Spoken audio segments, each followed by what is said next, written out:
Bonjour à vous et bonsoir, ça dépend de l'heure à laquelle vous nous recevez. Nous nous retrouvons aujourd'hui avec le pasteur Jean-Marie Malenguela qui est à Pretoria en Afrique du Sud, un ami de longue date, dans une note de plus. Et le sujet que nous allons aborder aujourd'hui, il s'agit de la musique, puisque le pasteur Jean-Marie c'est bien un musicien, et un très bon musicien et avec un grand talent que j'ai déjà eu à expérimenter. Et notre sujet, c'est à propos de la musique et l'Église contemporaine. Pasteur Jean-Marie, bonjour. Bonjour, Pasteur Martin. Comment vous allez? Nous bénissons le Seigneur qui nous soutient. Nous sommes debout. Alors, pasteur, d'emblée, je vous pose cette question. Quelle est l'importance et la place de la musique dans l'âme? Oh, pasteur, la musique a une place qu'on ne peut même pas décrire dans l'âme et dans la vie de l'homme. Parce que l'homme est né de la musique. Le son a appelé l'homme à l'existence. Et la musique va au-delà de la conscience de l'homme pour toucher la circonstance. Et cette musique peut être utilisée à guérir l'âme, à l'apaiser, à l'harmoniser. La musique, c'est tout ce que l'âme a besoin. Alors, la musique et la spiritualité. Quand nous regardons, comment définissez-vous la musique dite chrétienne et celle qu'on appelle communément profane, et quelle en est la ligne de démarcation? C'est très simple, bien-aimé pasteur. La musique reste la musique. Elle est utilisée dans les deux camps. La musique vient des sons qu'on émet. Ces sons sont divisés en 7 notes plus 1, que ça soit joué chez les profanes ou les chrétiens, c'est le même. On y ajoute les rythmes qui peuvent être joués chez les profanes. Donc à ce niveau-là, il n'y a pas de problème. Mais la ligne de démarcation, le profane est tout ce qui est en dehors du sanctuaire, selon l'étymologie du mot profane. Tout ce qui est fait en dehors du sanctuaire ou du temple. Et la musique chrétienne, elle devrait être la musique du temple qui met l'accent sur le Christ, le maître de la foi de tous les chrétiens. Voilà un peu la différence. Donc la musique qui est faite en dehors du sanctuaire, c'est pour le plaisir de l'homme et autre raison. Elle n'est pas centrée sur les divins, parce que celle centrée sur les divins, c'est la musique sacrée que les chrétiens exploitent. Alors, pasteur, je vais poser une question qui mérite, à mon avis, une réponse claire et nette. Est-ce un don ministériel qu'elle a, au même titre que les 5 dons que l'apôtre nous énumère dans l'Épître aux Éphésiens? Est-ce que la musique peut faire partie, ou bien elle peut être mise au même niveau que les 5 dons ministériels?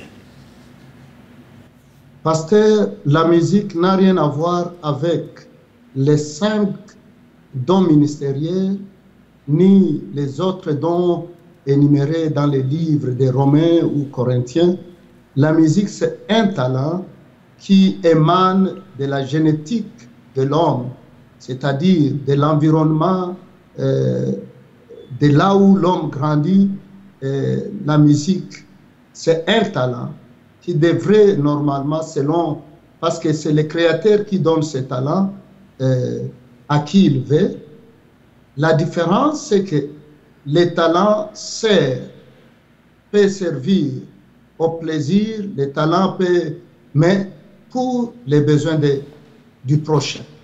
Tandis que les dons dont vous avez mentionné, qui sont dans les livres d'Éphésiens, ce sont les dons donnés par le Saint-Esprit aux croyants qui ont foi en Christ. Voilà la différence. Donc la musique ne doit pas être prise au même titre que les 5 dons ministériels. Rien du tout, rien du tout. La musique, c'est un talent comme les talents de sport qu'on développe. La musique, on peut l'enseigner, on peut entraîner les gens à faire la musique. Nous, on a transformé ceux qui croyaient qu'ils ne pouvaient pas chanter, ils ont chanté. Tandis que les dons du Saint-Esprit ou les dons ministériels sont donnés par Christ par les moyens du Saint-Esprit. Merci, pasteur. Aux croyants. Amen. Ok, maintenant, quelle est la place de la musique dans nos assemblées, dans l'Église contemporaine aujourd'hui? Quelle est la place de la musique? Il y a du tout dans nos assemblées aujourd'hui. La musique continue à jouer son rôle. Vous savez, la musique, c'est l'art de combiner les sons d'une manière agréable. Donc, il y a l'harmonie que la musique continuerait à apporter dans chaque rassemblement, qu'elle soit de l'Église ou du dehors. Mais nous sommes en souffrance de voir la tendance dont cette musique est en train de prendre parce qu'elle n'exalte plus les divins. Parfois, cette musique est là avec tous les noms. Vous sentez dans la musique, on commence à chanter les personnes, à glorifier les personnes. C'est vraiment le danger, une pente très dangereuse que nous voyons dans nos églises aujourd'hui. Ok, aujourd'hui, est-ce un fait du modernisme qu'on y associe exclusivement le lucre dans l'exercice de la musique pour le service du temple? Oui et non. La musique, vous savez, la musique fait partie de ce que moi j'appelle le DNA. En français, c'est l'ADN de l'homme dans sa culture. La musique a évolué avec la culture.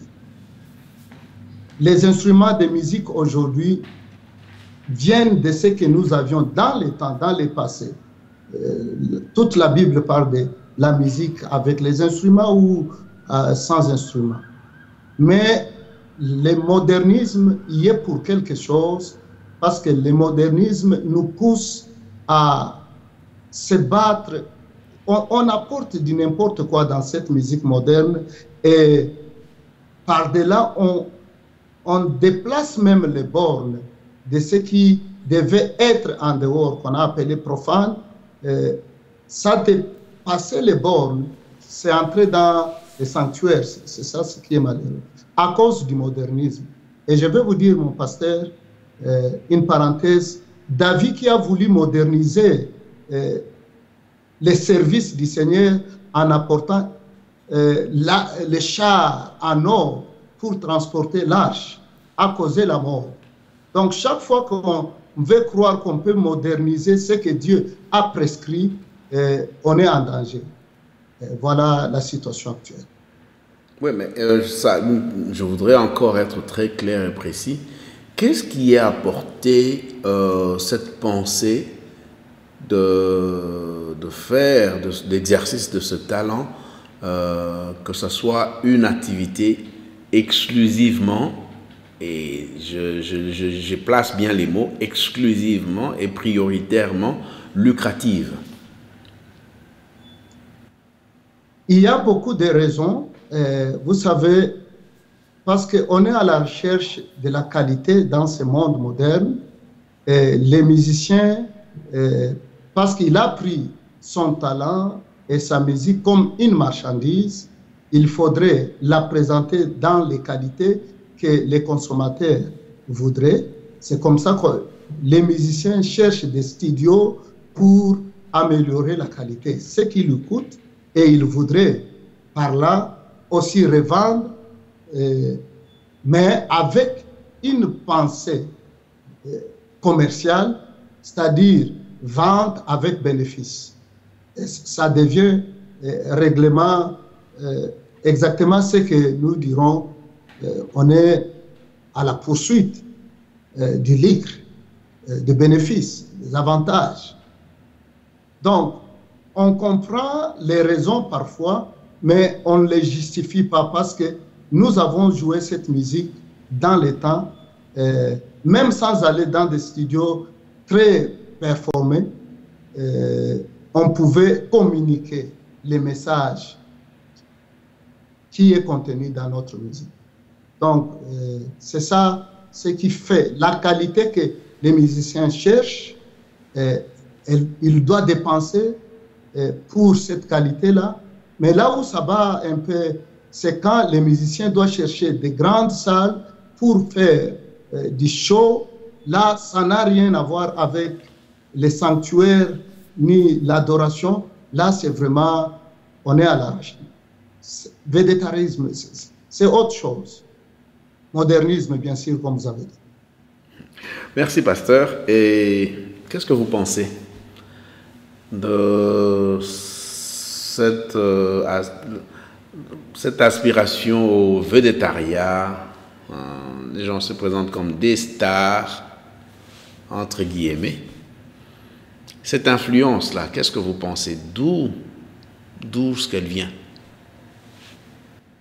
Vous comprenez, vous avez utilisé un mot très, les stars. Ça, c'est un mot qui nous vient que du dehors. Ce n'est pas un mot qui est du sanctuaire. C'est parce que, tout simplement, les musiciens ont perdu leur identité et ils ne connaissent plus leur rôle. Comme ils veulent maintenant être à la poursuite de la gloire personnelle, non plus la gloire de Dieu. On expose son talent au végétarisme, on s'expose soi-même à être un homme louable, glorifiable, parce que dans les concerts ou whatever qu'ils appellent, ils voudraient que les hommes applaudissent. Parfois, ces applaudissements-là ne vont pas vers le Seigneur de la gloire, c'est vers ces musiciens-là. Donc, nous avons perdu l'identité. Nous avons perdu l'identité de l'adorateur dans l'Église. Alors, pasteur, nous avons toujours l'habitude de poser une question qui n'avait pas été prévue. Et maintenant, je voudrais vous demander, est-ce qu'il y a une solution ou bien un remède à tout ce que nous voyons aujourd'hui? Oui, pasteur. Nous avons un grand devoir de sonner la trompette, que les brebis reviennent dans la bergerie. Tout ce qui peut sauver cette génération, c'est revenir au petit sentier, à la foi et à l'exercice du ministère selon que cela est prescrit dans la parole du Seigneur. Si nous ne le faisons pas, nous sommes foutus, nous sommes dans le monde, en chantant bien sûr le Seigneur, on a l'apparence de la piété, mais on a rejeté. Revenons à la foi selon la foi de nos pères. Pasteur Jean, merci beaucoup. Ça a été un grand plaisir de vous avoir dans une autre de plus. Et ce n'est qu'un début puisque c'est un sujet très vaste. Nous aurons le plaisir de continuer avec vous à la prochaine fois. Nous vous contacterons. Et sinon, notre plaisir a été très grand de vous avoir. Et nous vous remercions et bénissons et vous bénissons dans le nom de Jésus. Merci beaucoup, pasteur, et à la prochaine. Merci.